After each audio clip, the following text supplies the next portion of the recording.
Buenas a todos, a todas y a todes. Bienvenidos a esta nueva conversación, esta nueva charla y entrevista de este ciclo educativo que estamos haciendo desde La Izquierda Diario, que lo llamamos Cuestionando la Educación por Izquierda. Hoy estamos junto a Iván Otero, docente de primaria, militante del PTNS y de Pan y Rosas, también columnista de educación en La Izquierda Diario. Hola Ivy, ¿cómo va? Hola, ¿cómo estás, Fede? Bien, ¿vos? Bien. Bueno, ya estamos para presentar a nuestro nuevo invitado el día de hoy. Ivy. Bueno, hoy estamos con Daniel Brailovsky. Hola Daniel, ¿cómo estás? ¿Qué tal? Él es doctor en educación, maestro de nivel inicial, formador de formadores, investigador y escritor de varias obras, de varios libros.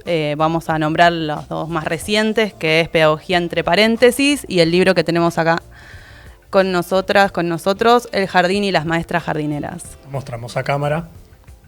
Ahí está, muy bien. Bueno, vamos a ir quizás a este primer intercambio, así que Fede, ¿querés comenzar? Sí, ahí Daniel, ¿cómo va? Leí bastante profundamente el libro. Para mí está bueno empezar a tener estas conversaciones porque evidentemente la situación política, económica y social hace que tengamos que rehablar de educación constantemente, y un poco lo que se debate en las conversaciones públicas sobre educación está reducido casi a un tuit, ¿no? O sea, no hay mucha profundidad sobre ese debate, y nosotros creemos que el eje, el sujeto de nuestra educación, que son los niños, las niñas, las infancias, que son nuestro sujeto, es muy importante discutirlas. Vos en el libro lo nombrás de diferentes aristas, pero te quería preguntar primero, bueno, mañana se van a dar a conocer los datos del INDEC, además, donde dice que en situación de pobreza hay más del 60% de los niños y niñas en situación de pobreza. ¿Cómo ves las infancias hoy? Este tema de capitalismo, infancia, nombrás mucho la mercantilización. ¿Cómo lo estás viendo vos hoy, tanto en general como en la escuela particularmente? Sí, por supuesto. Creo que además la pandemia, así como agudizó una cantidad de problemas sociales, las desigualdades, los niveles de pobreza, la vulnerabilidad de las infancias, también extremó un poco las respuestas posibles a esa vulnerabilidad de la infancia frente a los problemas sociales, y el sujeto infante, el sujeto niño, digamos, en la sociedad, entonces, atravesado de una mirada pedagógica, recrudece en la discusión sobre ese sujeto si lo miramos desde un ángulo mercantilizado o si lo miramos, a lo mejor la propuesta del espacio de pensar la educación por izquierda también puede ser una invitación a pensar al sujeto infantil desde la sensibilidad que la izquierda tiene para mirar los problemas sociales. En este punto, pensar a los niños, digamos, como sujeto de derecho, que es algo que se proclama todo el tiempo, que aparece en los documentos, que aparece en las declaraciones, tiene implicancias muy concretas en la vida cotidiana en el aula. Pensar particularmente en el jardín, digamos, la cuestión del derecho es un abanico de cuestiones que se expresan en la pedagogía y en la didáctica.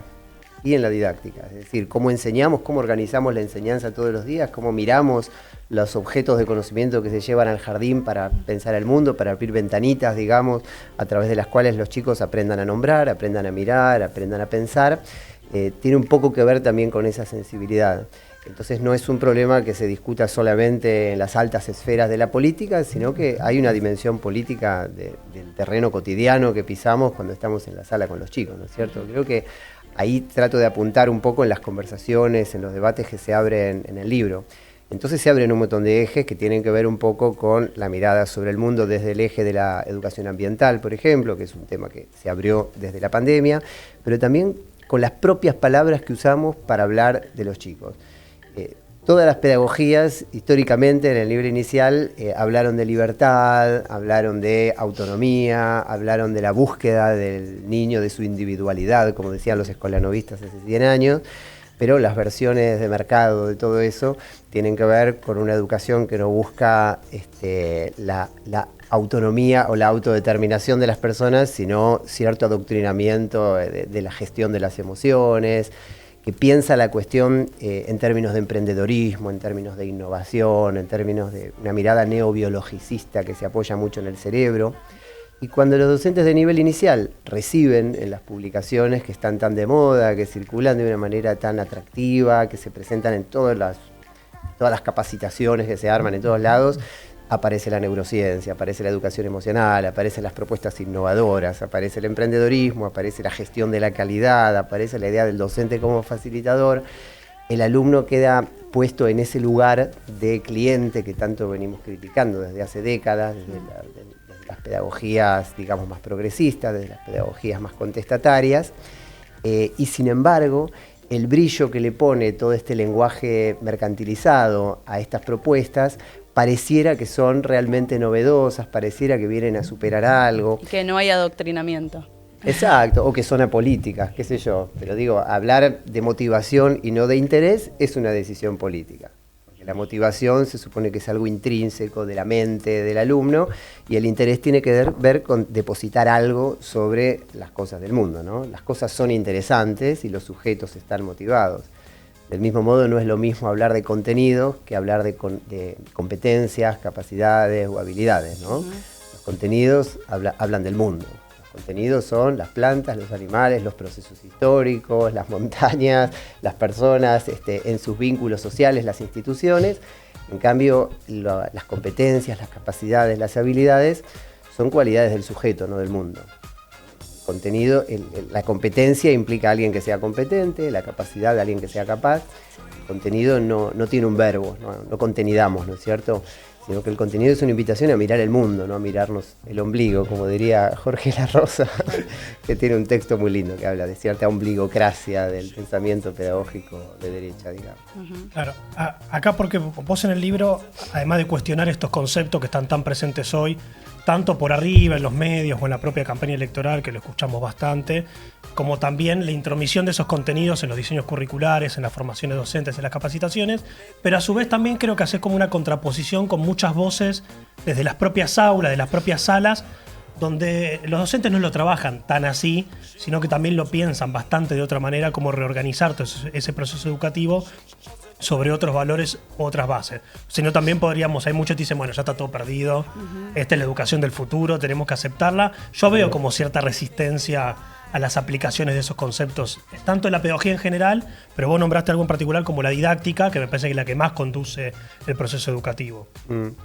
Y en algunos aspectos hay cuestionamientos y en otros está absolutamente naturalizada la ideología dominante, digamos. Por ejemplo, a nivel, yo mencionaba la educación emocional. En la educación emocional, si uno investiga un poco, si uno mira lo que se está escribiendo, discutiendo, hay un montón de artículos críticos, de voces críticas respecto de la educación emocional y de esta especie de mecanismo disciplinario encubierto, muy baja línea, muy conductista, muy biologicista, que se esconde detrás de la educación emocional.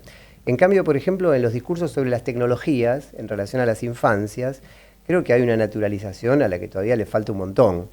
Por ejemplo, pensar a los niños como nativos digitales, como sujetos tecnológicos, como sujetos que desafían la asimetría generacional porque manejan las tecnologías mejor que los adultos, etc. Son todos eslóganes, me gusta llamarlos estribillos repetidos y ya aburridos, que están bastante incuestionados, ¿no? Y las tecnologías en la vida de las infancias ocupan un lugar que, si lo miramos por izquierda, es el contrario del que propone la noción de nativos digitales, por ejemplo. ¿Cuál es el principal rasgo de las infancias contemporáneas? Que están desconectados. Digo, que pasa algo y ellos no le sacan fotos, no lo publican en el reel, en el feed. Pasa algo y lo viven, lo transitan, lo experimentan. Ya quiero volver a mi infancia. Claro, los vínculos entre niñas y niños y los vínculos de los niños con los adultos son vínculos sin pantallas en general, salvo que los adultos contaminemos, invadamos esos vínculos, metiendo todo el tiempo el apuro, la aceleración de las redes, de las pantallas móviles en el medio. Entonces, en este punto, uno podría pensar cuál es el rol de la escuela y de la escuela infantil en particular respecto de las tecnologías. Hay dos discursos dominantes ahí, ¿no? En uno de los capítulos del libro lo analizamos profundamente junto con Gabriela Escaleta y Susan De Angelis. La idea de que las tecnologías son malas, aleje a sus niños de las pantallas porque son tóxicas, lo dice la Organización Mundial de la Salud, lo dicen todo tipo de organismos vinculados al campo de la medicina. O las tecnologías son nuestra salvación. Hay que incorporarlas, hay que utilizarlas bien, porque son como cualquier herramienta que se puede usar bien o mal, etc. Y nosotros analizamos, investigativamente un corpus de documentos, por un lado las recomendaciones de las organizaciones de la salud, por otro lado los documentos curriculares para la educación inicial, para mirar estos dos discursos. Y encontramos que no son ni buenas ni malas las tecnologías y no hablan de lo mismo esos dos discursos. Los discursos de la medicina hablan de la infancia doméstica, de la infancia en función de hijos, digamos, y de las tecnologías con un uso para el entretenimiento. Es decir, hablan del pibe en el sillón del comedor mirando Peppa Pig en Netflix, ¿no? Claro. En cambio, los diseños curriculares hablan de las infancias escolarizadas, en el marco de los grupos escolares, con el acompañamiento de docentes, adultos, que le dan un sentido pedagógico a esas tecnologías, y ahí sí, por supuesto, se puede replicar lo que las tecnologías proponen por defecto, que viene manchado de marketing, que viene manchado de publicidad, en la cual nuestra atención es una mercancía que las pantallas disputan, o se puede hacer un uso, a mí me gusta pensar, artesanal de las tecnologías, poniéndolas en el lugar que las maestras jardineras de ambos sexos ponemos todas las cosas, ¿no? Una maestra jardinera va por la calle, encuentra una caja llena de corchos o maderitas o telas, y no sigue caminando. Se detiene, la mira y dice, ¿qué voy a hacer con esto? Bueno, frente a una aplicación, frente a un programa, frente a un dispositivo, se puede hacer lo mismo. Hay que mirarlo y pensar, ¿qué puedo hacer con esto? Que no es necesariamente para lo que el programa o el dispositivo fue pensado, sino como yo lo pongo en función de mis preguntas, de mis deseos, y qué cosas tengo que preservar de ese vendaval marketinero, de ese vendaval, digamos, de consumo al que invitan por defecto las tecnologías. Un poco esa tarea creativa, la docencia la puso en juego en la pandemia, ¿no? Sí, a full, ¿no? Los docentes usamos videitos y los colgamos en YouTube, pero no nos convertimos en youtubers, ¿no? El youtuber busca me gusta, el docente busca una conversación que no es genérica, no es para cualquiera, no es para generar adhesión emocional espontánea, sino que busca un vínculo más parecido a la correspondencia, al ida y vuelta, ¿no? A la carta, al encuentro. Y es difícil hacer entrar eso en la lógica de la comunicación multimedia de las redes. Claro. Bueno, y ahí teníamos, sí, porque para mí el rol docente, bueno, además, para que todos los que nos están escuchando sepan, Daniel también fue un gran cuestionador de lo que fue todo el proceso de Unicaba, del intento de cierre de los 29 profesorados. Él es parte de un profesorado del Eccleston. Hay muchos, nos hemos formado con sus textos, con sus charlas.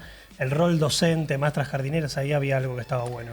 Sí, no, y también tomando que hiciste un posteo reciente, digamos, en defensa de la educación sexual integral a partir de los dichos, digamos, de esta mujer nefasta Villarruel en el debate de vicecandidatos a presidente. Bueno, en ese sentido, bueno, y dicho sea de paso, este 28 vamos a salir a las calles en defensa de nuestros derechos contra el ajuste a nivel nacional, pero quería preguntarte cómo ves vos el rol o la importancia de la ESI en las escuelas, en el nivel inicial, y el rol de la docencia ahí para quizás romper estereotipos, o cuál es tu visión, digamos, ¿no? Uh-huh.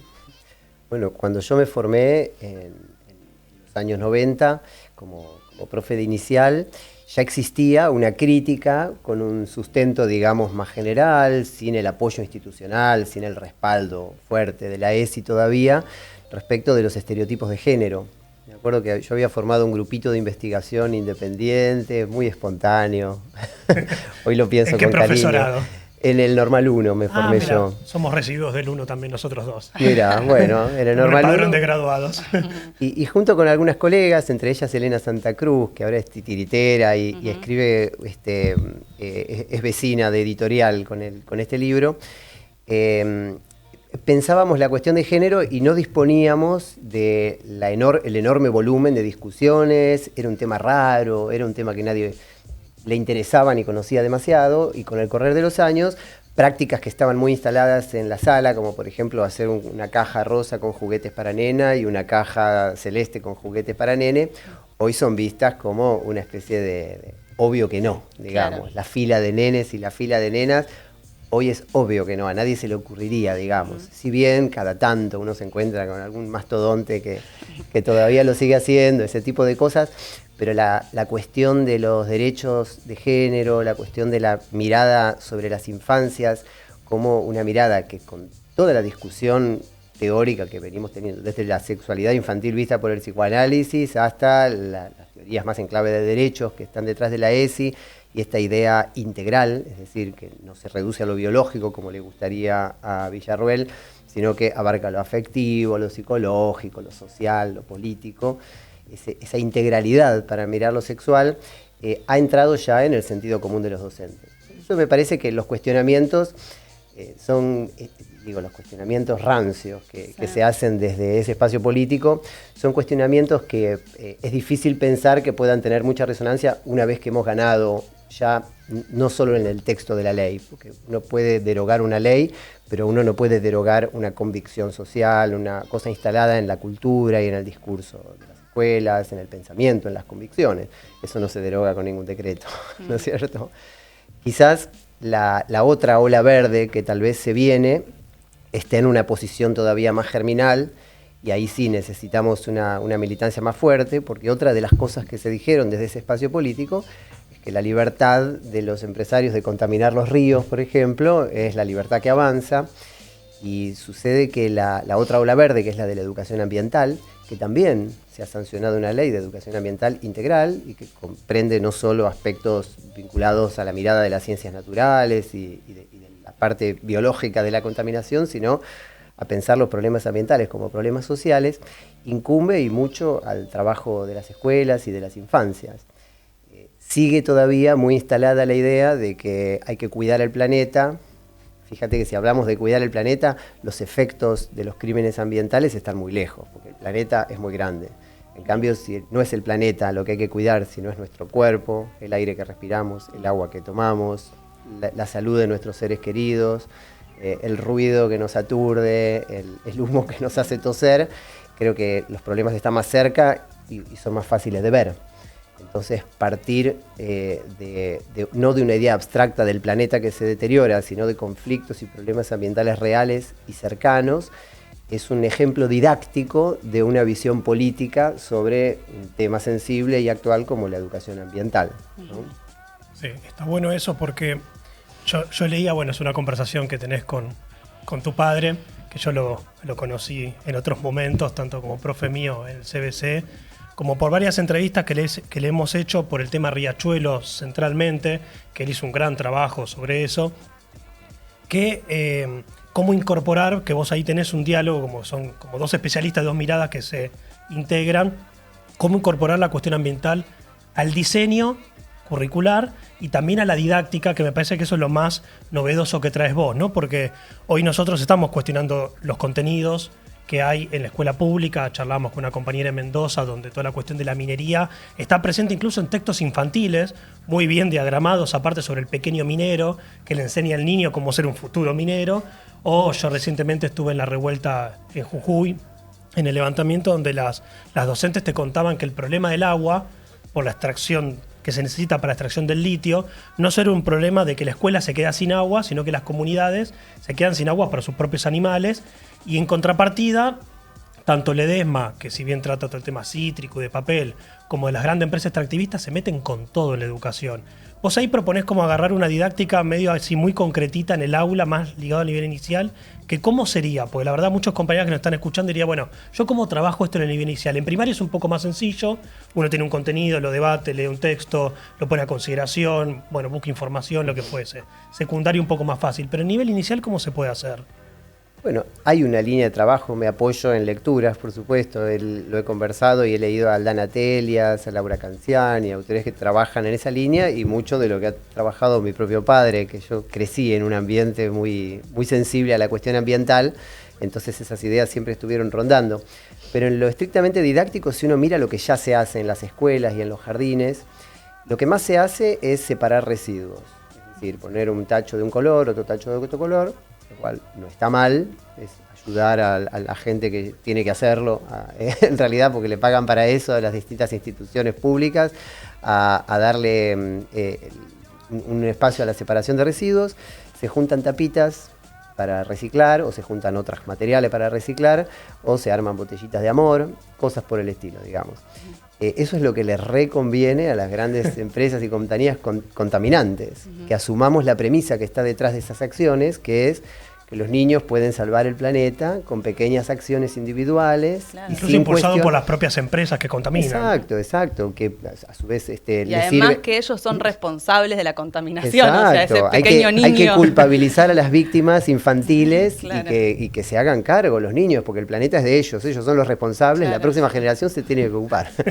Entonces, en las antípodas de esa premisa, que aparece un poco invisibilizada bajo el aspecto bonachón de juntemos tapitas, sacamos botellitas de amor, pareciera que eso está bien, y en realidad eso es un desvío de los verdaderos problemas. Hay que generar ciudadanía ambiental, y generar ciudadanía ambiental significa identificar problemas ambientales concretos, cercanos, que afectan nuestra vida, nuestro cuerpo, nuestra comunidad, nuestra casa, nuestra calle, nuestra vivienda, etcétera, nuestra salud, para trabajar sobre ellos desde la perspectiva, por ejemplo, que en el jardín se utiliza de la unidad didáctica. La unidad didáctica es una forma de organizar la enseñanza, es una cantidad de actividades que se despliegan a lo largo de 3, 4, 5 semanas, en las cuales se elige algo muy concreto y se lo rodea de preguntas. Se hace una visita, se hacen entrevistas, es una pequeña investigación, está basada en la pedagogía antigua y escuela novista de Ovidio de Crolí. No es para recuperar aquí la pedagogía de croliana, pero los centros de interés de crolianos son como los abuelitos de las unidades didácticas en el nivel inicial. Una estructura de enseñanza... El que va a contar su experiencia y su sabiduría. Una estructura de enseñanza que existe desde hace décadas, incluso ya está un poco pasada de moda, hay quien la cuestiona por añeja, digamos, ¿no? Pero digo, el trabajo por proyectos, el modo de abordar un problema en su complejidad, disponemos de una enorme batería de recursos didácticos para hacerlo. Y si bien se pueden hacer proyectos de reciclado, proyectos de juntar tapitas, etcétera, creo que la lucidez del docente consiste en identificar cerca de la vida de ese grupo de chicos y chicas problemas ambientales concretos. Por ejemplo,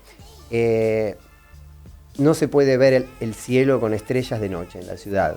Las infancias urbanas, digamos, tienen una cantidad de problemas muy concretos de tipo ambiental que son evidentes, no tienen derecho a la penumbra, no se puede ver el cielo, hay calles en las cuales no se puede conversar porque hay mucho ruido, hay juguetes que se rompen enseguida, los chicos se dan cuenta cuando un juguete se rompe enseguida y la caducidad programada está en el centro de los problemas ambientales. Porque digo, ¿por qué hay mucha basura? ¿Por qué hay basura contaminante? ¿Por qué los celulares que usábamos nosotros para comunicarnos todo el tiempo se les rompe el vidrio y hay que tirarlos? Y hay que comprar otro. Y toda la batería, todos los productos altamente contaminantes generan chatarra informática, chatarra electrónica, que es uno de los elementos contaminantes fuertes que preocupan. Porque a las empresas les conviene que tiremos el celular y compremos otro, porque la caducidad o la obsolescencia programada que se le pone a casi todo lo que usamos hace que se genere mucha basura. Entonces nosotros después podemos tener tachos de colores, juntar tapitas, etcétera. Pero también vale la pena generar conciencia y ciudadanía ambiental para ver los problemas en su naturaleza profunda, en esta dimensión que al poder le conviene invisibilizar, ¿no es cierto? Y el rol de la escuela es visibilizar. Claro. Claro. Bueno, ahí yo creo que fuimos tocando varios temas que me parece que hablan también, no solo de la profundidad que merecen cada uno de estos debates por separado y todos juntos, pero que en la agenda política electoral que estamos atravesando ahora, desde el problema de las infancias y el nivel de pobreza que hay, que ha dejado estos 4 años de gobierno de Alberto Fernández, el nivel de ataque que hay a la docencia, también le escuchamos a Cristina en sus clases magisteriales volver a hablar contra el tema de cuando defendemos nuestro derecho a huelga, nos movilizamos, también a Sergio Massa, pero tocaste temas de extractivismo, medio ambiente, infancias, género, lo educativo, y las discusiones educativas de los candidatos, como decíamos al principio, muchas veces están resumidas en un título, ¿no? El voucher educativo, se acabó la jodita de los paros de la educación pública, y se cuestiona poco profundamente cuál es el estado actual de la educación pública. Te quería hacer dos preguntas en una.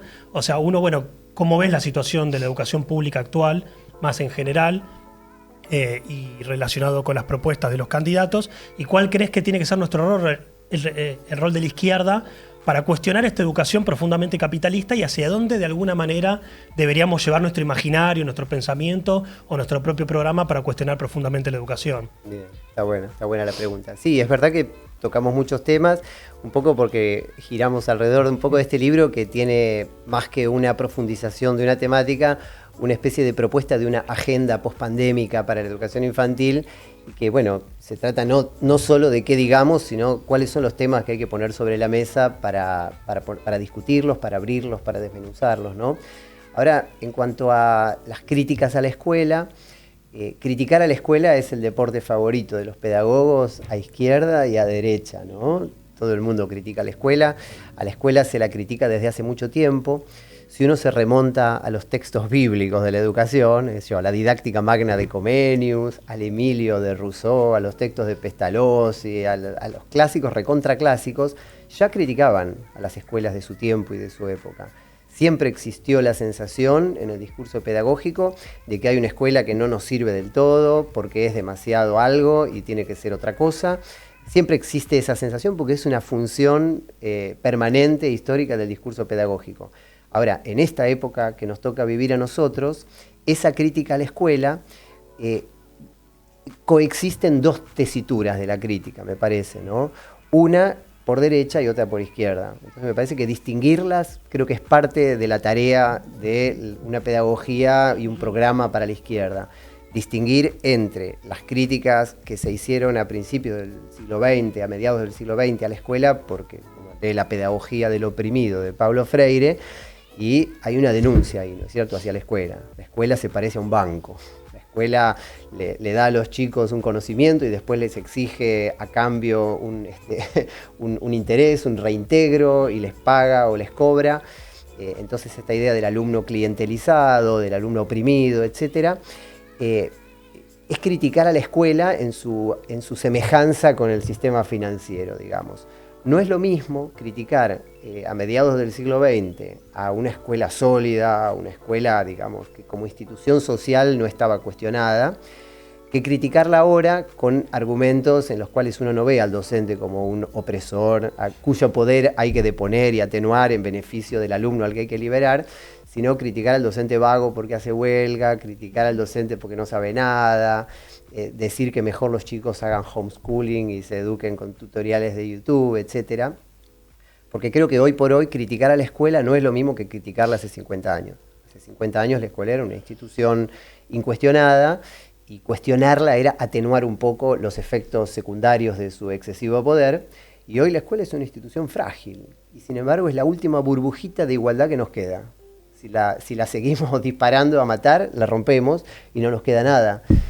¿Qué otro lugar hay que la escuela, que el aula, en el que se pueda tener una conversación entre personas que no se conocen? Porque vos entrás a tu curso de la escuela secundaria y conversás con un grupo de adolescentes a los que el primer día los ves por primera vez y nunca antes lo habías visto, y sin embargo podés estar 1 hora, 2 horas hablando sobre los aztecas, sobre la Revolución Francesa, sobre la mitocondria, sobre los anticiclones o sobre lo que venga al caso, porque el currículum lo trae, y esa conversación absolutamente gratuita no tiene la finalidad de coachearlos para que sean triunfadores en el mercado, sino abrirles la cabeza, ayudarlos a mirar el mundo con una mirada enriquecida, más compleja, más sensible.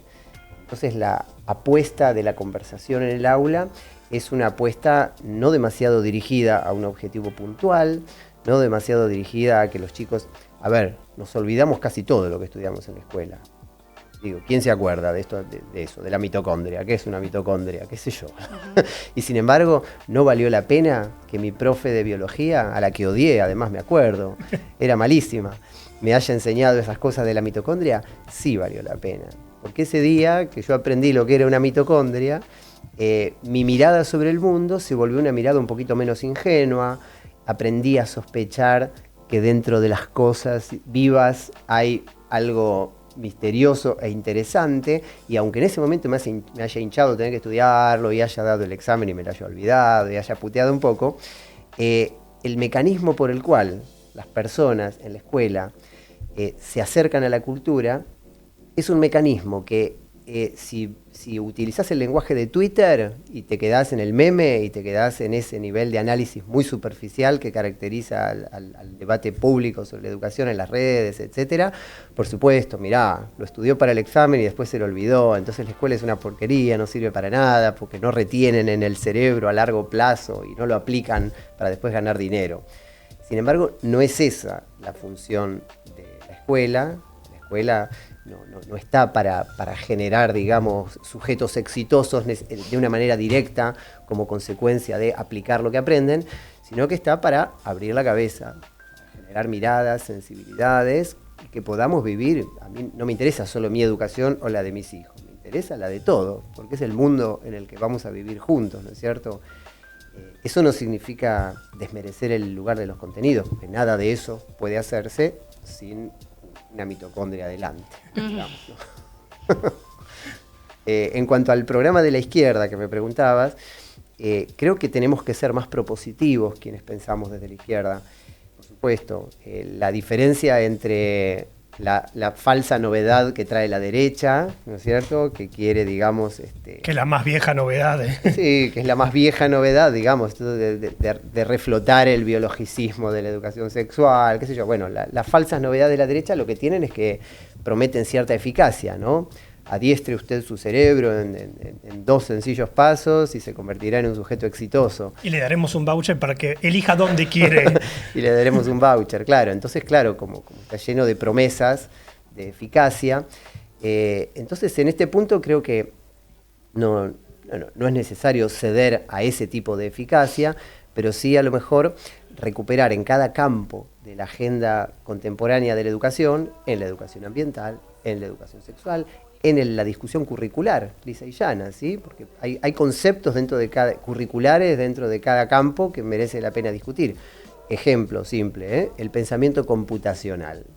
Uno de los ejes de la educación digital que aparece en el diseño curricular de muchas jurisdicciones en la Argentina. Bueno, a mí me parece que la discusión que le damos acá en un capítulo que escribimos con Verónica Silva al concepto de pensamiento computacional, que tiene que ver con ponerlo en relación con este cuestionamiento sobre, queremos que los niños piensen a imagen y semejanza de los procesos de las computadoras. ¿Y de qué computadoras? ¿Desde cuándo las computadoras son un arquetipo de la lógica secuencial, del razonamiento deductivo, etcétera? Si las interfaces de las computadoras cada vez nos hacen pensar menos.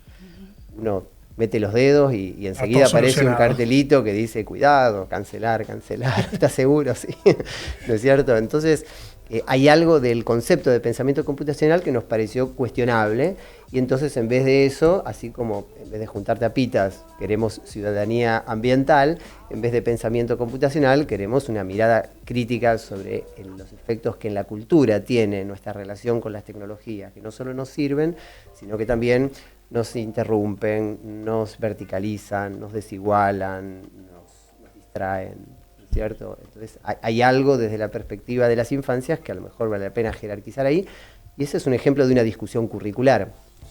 Pero entonces creo que la mirada propositiva de la izquierda no carece de recursos, digamos, para dar esa discusión. Ya existe, la discusión está dada, quizás hay que reunirla, quizás hay que alinearla bajo algunas consignas que puedan disputarle sentido a estas nuevas derechas que se presentan como transgresoras, que se presentan además con no le hacen asco al marketing, digamos. Y para nosotros es más difícil subordinarnos a esa lógica de la discusión superficial, de la discusión que no pasa del eslogan, etc. No creo que tengamos que transar ahí. Creo que tengamos que transar. Nosotros no tenemos por qué dar esa batalla, digamos, poniéndolos a esa altura, digamos, bajando al nivel de la discusión superficial, sin argumentos, efectista, de puro eslogan, de puro jingle, digamos, ¿no? Pero bueno, de alguna manera hay que llegar y hay que entrar en esa discusión, si no se llevan todo puesto. Sí, quizás se monta bastante sobre, digamos, que el cuestionamiento es el ideario de la educación en sentido de un lugar de posibilidad de ascenso social. Eso creo que está en cuestionamiento por los niveles de desigualdad social, de pobreza que mencionaba Fede, de ajuste, Entonces yo creo que la escuela, como vos decías, puede ser un espacio en donde también hable de estas cosas para ir a los, digamos, los verdaderos responsables de por qué hoy se está cuestionando la educación, ¿no? O sea, eso me parece importante porque hay también, digamos, sectores populares que agarran el cuestionamiento desde la derecha, pero lo que está detrás es que, bueno, la escuela en algún nivel ya no funciona como funcionaba en esta clave de ascenso social, ¿no? Por toda la situación económica y social que hay. Sí, bueno, de Bourdieu para acá, la denuncia de que la escuela no atenúa, no impide, sino que refuerza ciertas desigualdades sociales, que reproduce las inequidades que ya existen en la sociedad, ha sido una de las banderas de la educación marxista, de la educación de izquierda. Es decir, cuando la izquierda se dedicó a criticar a la escuela, la criticó por eso, la criticó porque reproducía las desigualdades sociales. Pero creo que en este momento también hay que darse cuenta que sin escuela sería mucho peor. O sea, si la escuela se entrega al mercado, entonces ya no solo lo que sí atenuaba las desigualdades sociales lo va a dejar de atenuar, sino que las va a reforzar más. ¿Qué escuela en este contexto social, ¿no? Si la escuela hoy le cuesta más hacer su trabajo, si hoy a la escuela, digamos, le cuesta más presentarse como una opción interesante para los jóvenes, de ascenso social, de acceder a una mejor vida, es también, no solo porque la escuela se haya deteriorado, que también hay cosas en la escuela, por supuesto, que hay que cuestionar, que hay que revisar creativamente, que hay que reinventar, diríamos, sino también porque hay un ideario acerca del proyecto de vida que está cada vez menos asociado a las instituciones que tradicionalmente lo cobijaban, lo resguardaban. La idea de trabajo cambió mucho, ¿no? Entonces, si uno no tiene padres que trabajan en el mismo lugar durante mucho tiempo, si uno no tiene, digamos, una expectativa de cuál es tu inserción en el futuro, qué querés ser cuando seas grande, ¿no? Una pregunta linda que se le hizo siempre a los chicos y que para los chicos cada vez es más difícil de responder.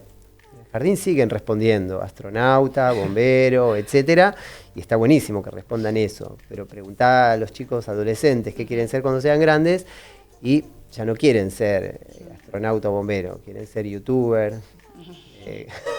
quieren ser exitosos, quieren ser famosos, no sé, ¿no? Y eso es bravo porque se desdibuja un poquito la representación de uno mismo en el proyecto de vida y la educación tiene que poder prometer algo interesante ahí. Tiene que poder ser el espacio en el cual algo de eso se construye, algo de eso se imagina, en mayores o menores elementos, con lo que hay, ¿no es cierto? Pero quizás eso es lo que hay que reinventar un poco, y la izquierda siempre fue utópica, ¿no? Entonces, la gestión de la crisis, la gestión de la catástrofe, la gestión de lo que anda mal, es lo que caracteriza en general a las propuestas de derecha, que proponen una gestión eficaz. Bueno, incluso las promesas de campaña este año ya no son promesas, la revolución productiva, pobreza cero, síganme que no los voy a defraudar. Esas cosas a todos nos gustaba escucharlas, aunque supiéramos que eran mentiras, ¿no?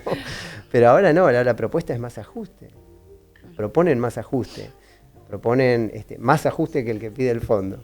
Entonces estas amenazas de campaña, creo que el espacio que sí nos queda a la izquierda es el espacio de la utopía en el buen sentido, en el sentido de qué queremos construir, hacia dónde queremos ir. Entonces las construcciones utópicas es lo que caracteriza la educación.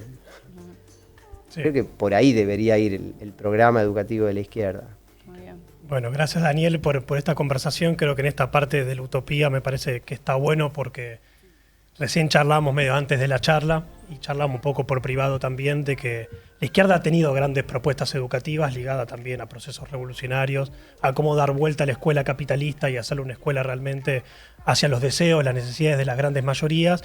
Y obviamente cuando te dicen hay que preparar al niño para el mundo del trabajo, yo tomo una frase de Nano Balbo, un pedagogo muy amigo también de Paulo Freire y que murió hace muy poco, que decía: y eso es una canallada, porque ¿a qué mundo del trabajo lo estás preparando? ¿Al mundo del trabajo precario? ¿Al mundo del trabajo capitalista, explotador, alienante? Y nuestra utopía, de alguna manera, es un trabajo desalienante, un trabajo colectivo, ligado a una educación para que pueda ser realmente creativa, colectiva, científica, como decías vos también, de cómo se trabaja en las aulas y liberadora. Así que bueno, gracias Dani por esta conversación. Yo me voy con muchas cosas en la cabeza. No sé si las voy a aplicar hoy mismo en el aula, pero me voy con muchas cosas pensando. Bueno, y nos vemos para la próxima también en este ciclo de conversaciones, de charlas sobre educación, política, que llamamos Cuestionando la Educación de Izquierda. Me quedo con ambiente, me quedo con género, me quedo con diseño curricular, con juego, con infancias, con muchos pensamientos también para pensar un poco en nuestras peleas políticas. Bueno, gracias a todos. Nos vemos.